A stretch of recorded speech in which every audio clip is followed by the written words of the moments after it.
Hello friends, வணக்கம். Welcome to Sargunas சமையல். இன்றைக்கி நம்ம சேனலில் கீரை குழம்பு தாங்க செய்ய போகிறோம். இந்த கீரை குழம்பை சுட சுட சாதத்தில் ஊற்றி சாப்பிடும்போது அவ்வளோ அருமையாக இருக்குங்க. இது எப்படி செய்யுதுன்னு பார்க்கலாம். நம்ம சேனலை இப்போ தான் முதல் முறையாக பார்க்குறீங்கன்னா சப்ஸ்கிரைப் பண்ணி சப்போர்ட் பண்ணுங்கள். இப்போ வாங்க எப்படி செய்யுதுன்னு பார்க்கலாம். அதுக்கு இந்த மாதிரி ஒரு குக்கர் எடுத்து வச்சுக்கோங்க. அதில் இந்த கப்பில் ஒரு 3/4 கப் அளவு பாசி பருப்பு எடுத்துருக்குறேங்க. அது இது கூட சேர்த்துக்கலாம். இதோட அளவு பார்த்திங்கன்னா 100 கிராம் இருக்கும். அது கூடவே ஒரு கைப்பிடி அளவு துவரம் பருப்பை சேர்த்துட்டு தண்ணி ஊற்றிட்டு நல்லா 2-3 முறை கழுவி இருத்துட்டு நான் எடுத்து வச்சுருக்கிறேன் பாருங்கள். இந்த மாதிரி கழுவி இருத்துட்டு எடுத்து வச்சுக்கோங்க. இப்போது இந்த பருப்புக்கு தேவையான அளவு தண்ணி ஊற்றிக்கலாம். 1 கப்பு பருப்புக்கு 3 கப் அளவு தண்ணி ஊற்றிக்கோங்க. சரியான அளவாக இருக்கும். தண்ணியை ஊற்றிட்டு குக்கருக்கு வந்து மூடி போட்டுருங்க. மூடி போட்டுட்டு வெயிட் போட்டுருங்க. அடுப்பை வந்து மீடியம் ஃப்ளேமில் வச்சுட்டு ஒரு 4 விசில் விட்டுட்டு அடுப்பை அணைச்சிடுங்க. ப்ரெஷர் எல்லாம் தானாக ரிலீஸ் ஆன பிறகு ஓப்பன் பண்ணி பார்க்கலாம் பாருங்கள். பருப்பு பாருங்கள் நல்லா வெந்திருக்குது. இப்போது இது ஒரு பக்கம் நம்ம எடுத்து வச்சிடலாம். அடுத்துதான் நான் ஒரு கட்டு அரைக்கீரை வாங்கிட்டு நல்லா கிள்ளி எடுத்துட்டு கத்தி வச்சுட்டு நல்லா பொடியாக நறுக்கி வச்சுருக்கிறேன். இதை நம்ம கடைய போகிறதில்ல, அப்படியே போட்டு குழம்பு வைக்க போகிறோம். அதனால் இந்த மாதிரி பொடியாக நறுக்கிட்டு 2-3 முறை தண்ணியில் அலசிட்டு தண்ணியில் வடிகட்டிட்டு இந்த மாதிரி நான் எடுத்து வச்சுருக்கிறேன். அடுத்ததாக அடுப்பை பற்ற வச்சுட்டு இந்த மாதிரி ஒரு வானல் வச்சுக்கோங்க. அதில் 1.5 குழிக்கரண்டி எண்ணெய் ஊற்றிக்கோங்க. எண்ணெய் சூடானதும் 1/2 டீஸ்பூன் கடுகு சேர்த்துக்கலாம். 1/4 டீஸ்பூன் சீரகம் சேர்த்துக்கலாம். கூடவே 1 டீஸ்பூன் உளுந்து சேர்த்துட்டு நல்லா பொரிஞ்சதும் ஒரு 10-12 பல் பூண்டு பார்த்திங்கன்னா நல்லா ஒன்றும் பாதியமாக தட்டிட்டு சேர்த்துக்கோங்க. இந்த கீரை குழம்புக்கு பூண்டு கொஞ்சம் கூட சேர்த்தோம்னா டேஸ்ட்டும் வாசனையும் ரொம்ப நல்லாயிருக்குங்க.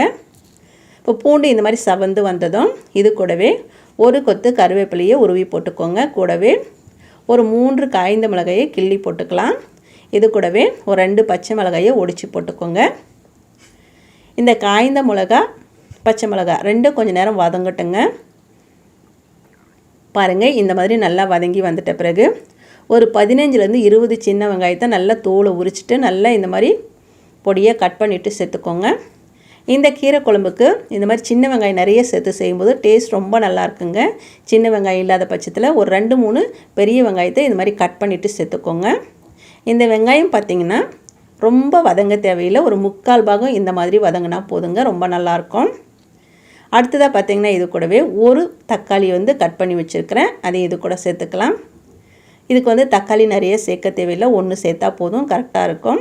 இந்த தக்காளி பார்த்திங்கன்னா நல்லா குழஞ்சி வதங்கணும்னு அவசியம் இல்லைங்க. ஒன்றும் பாதியமாக வதங்கினா போதும். கூடவே 1 ஸ்பூன் வந்து மிளகாய்த்தூள் சேர்த்துக்கிறேன். நான் வீட்டில் அரைச்ச மிளகாய்த்தூள் தான் சேர்த்துருக்குறேங்க. உங்களுக்கு தனி மிளகாய்த்தூள் தனியாத்தூள் சேர்க்கணுன்னா உங்கள் காரத்துக்கு தகுந்த மாதிரி சேர்த்துக்கலாம்.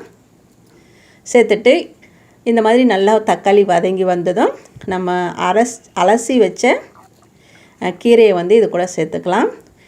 இந்த மாதிரி வந்து எந்த கீரையில் வேணாலும் செய்யலாங்க. அரைக்கீரை, முளைக்கீரை, சிறுகீரை, பருப்புக்கீரை, பாலக்கீரை, எந்த கீரைனாலும் இந்த மாதிரி நம்ம செய்யலாங்க, ரொம்பவே நல்லாயிருக்கும்.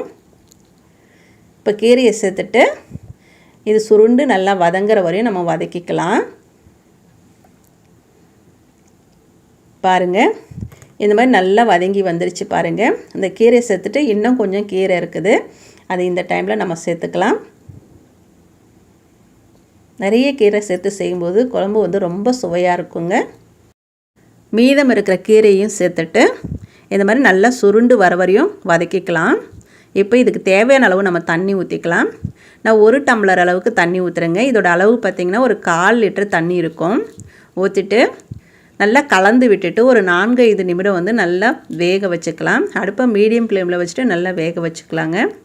நல்லா வேகட்டும். இப்போ பாருங்கள், ஒரு 4-5 நிமிஷம் நல்லா வெந்துடுச்சு. இப்போது நம்ம வேக வச்ச பருப்பை வந்து சேர்த்துக்கலாம். நான் சிறுபருப்பு சேர்த்து செய்கிறேங்க. உங்களுக்கு வேணும்னா துவரம் பருப்பு கூட சேர்த்து செய்யலாம், நல்லாயிருக்கும். மறுபடியும் ஒரு 1/2 டம்ளர் அளவுக்கு தண்ணி ஊற்றிக்கலாம். இந்த கீரை குழம்பு வந்து கொஞ்சம் திக்காக வச்சு சாப்பிடும்போது ரொம்ப நல்லாயிருக்குங்க. பருப்பு சேர்த்துட்டு இந்த மாதிரி நல்லா கலந்து விட்டுக்கோங்க.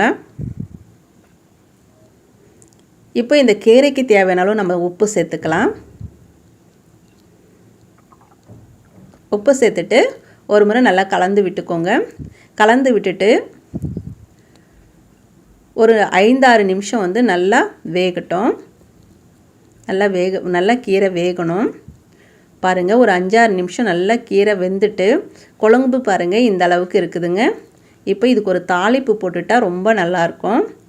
இப்போ அடுப்பை பற்ற வச்சுட்டு இந்த மாதிரி ஒரு பேன் வச்சுக்கோங்க. அதில் 1.5 குழிக்கரண்டி எண்ணெய் ஊற்றிக்கலாம். எண்ணெய் ஊற்றிட்டு எண்ணெய் சூடானதும் ஒரு 1/4 டீஸ்பூன் கடுகு, 1/4 டீஸ்பூன் சீரகம், ஒரு 1/2 டீஸ்பூன் உளுந்தம்பருப்பு சேர்த்து நல்லா பொரிஞ்சதும் ஒரு 10 சின்ன வெங்காயத்தை நல்லா ஒன்றும் பாதியமாக தட்டிட்டு இந்த மாதிரி சேர்த்துக்கலாம். இந்த மாதிரி வெங்காயம் போட்டு தாளித்து கொட்டி சாப்பிடும்போது கீரை குழம்பு சூப்பராக இருக்குங்க. அந்த வெங்காயம் அங்கங்கே கீரை குழம்பு சாப்பிடும்போது கடிப்படும்போது ரொம்ப நல்லாயிருக்கும். ஒரு கொத்து கருவேப்பிலையும் சேர்த்துக்கோங்க. சின்ன வெங்காயம் இல்லைன்னா பெரிய வெங்காயம் மீடியம் சைஸில் ஒன்று கட் பண்ணி போட்டு இந்த மாதிரி வதக்கிட்டு குழம்புல கொட்டி சாப்பிடும்போது ரொம்ப நல்லாயிருக்கும்.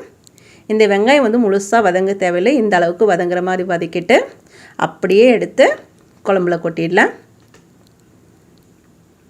இந்த மாதிரி தாளிப்பு கொட்டி சாப்பிட்டு பாருங்கள். கீரை குழம்பு வந்து சூப்பராக இருக்குங்க. இந்த மாதிரி கொட்டிட்டு ஒரு முறை அப்படியே நல்லா கலந்து விட்டுடுங்க. பாருங்கள் சூப்பராக மணக்க கீரை குழம்பு வந்து அருமையாக தயாராகிடுச்சு பாருங்கள். இந்த மாதிரி எந்த கீரையில்னாலும் நமக்கு குழம்பு வச்சு சாப்பிட்லாம், ரொம்ப நல்லாயிருக்கும். செய்த உடனே காலியாகிடும். சுட சுட சாதத்தில் ஊற்றி சாப்பிடும்போது அவ்வளோ அருமையாக இருக்குங்க. இந்த கீரையை பார்த்திங்கன்னா சப்பாத்தி கூட தோசை கூட சாப்பிட்லாங்க. சாம்பார் சாதத்துக்கு சைடிஷாக வச்சு கூட சாப்பிட்லாங்க. அப்படியே வெள்ளை சாதத்தில் கொஞ்சமாக கீரை ஊற்றாமல் நிறைய கீரை ஊற்றிட்டு உங்களுக்கு நெய் வேணுன்னா நெய் கூட ஊற்றி சாப்பிட்லாம். அப்படியே பிசைஞ்சு சாப்பிட்டா அவ்வளோ சூப்பராக இருக்குங்க. ஒரு தட்டு சோறு கூட சாப்பிட்லாம், அவ்வளோ நல்லாயிருக்கும். இதே மாதிரி நீங்களும் செய்து பாருங்கள். செய்து பார்த்துட்டு எப்படி வந்ததுன்னு கமெண்ட்டில் சொல்லுங்கள். இந்த வீடியோ பிடிச்சதுன்னா சர்குணா சமையலுக்கு சப்ஸ்கிரைப் பண்ணி சப்போர்ட் பண்ணுங்கள், லைக் பண்ணுங்கள், கமெண்ட் பண்ணுங்கள். மறக்காமல் உங்கள் தெரிஞ்சவங்களுக்கு நிறைய ஷேர் பண்ணுங்கள். அப்படியே பக்கத்தில் இருக்க பெல் பட்டனை அழுத்தி விடுங்க. அப்போ தான் நான் போடுற வீடியோ உங்களுக்கு உடனுக்குடன் வரும். நன்றி, வணக்கம்.